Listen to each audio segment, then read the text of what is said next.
If you can get this truck started without using a computer, it's yours.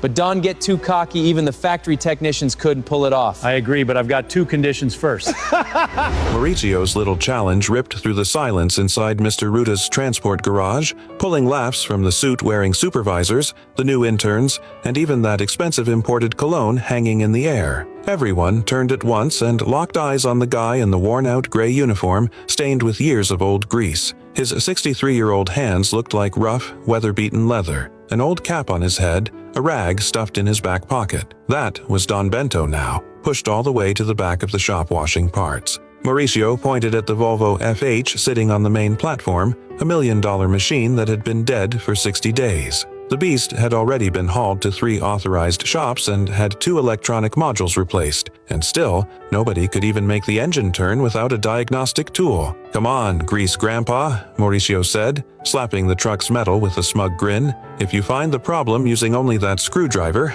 I'll sign the entire fleet over to you, but if you scratch the paint, you'll be paying with your retirement check for the rest of your life." The crew expected the old man to lower his head, but Bento didn't flinch. He wiped his hands on his coveralls, stepped right up to the playboy and said, "I'm in, but 2 rules." Mauricio laughed and glanced at his expensive watch. "The old guy wants to set conditions, all right? Let's hear it. First, Mr. Bento, if this engine starts within 5 minutes, you double the pay of these shop guys who work for crumbs." The garage went dead silent. Second, right here in front of everyone, you admit that the diploma on the wall doesn't teach what the asphalt teaches. Mauricio let out a nervous laugh. "This truck's module has a digital lock. The top specialist already tried and failed. You're about to embarrass yourself." Bento walked up to the open engine and didn't open any laptop. He pressed the metal tip of the screwdriver against the cylinder head, put his ear to the handle, eyes closed like he was listening to music. 10 seconds later, Bento lifted his head. "Injector number 4 is stuck open." They filled it with bad diesel on the last run,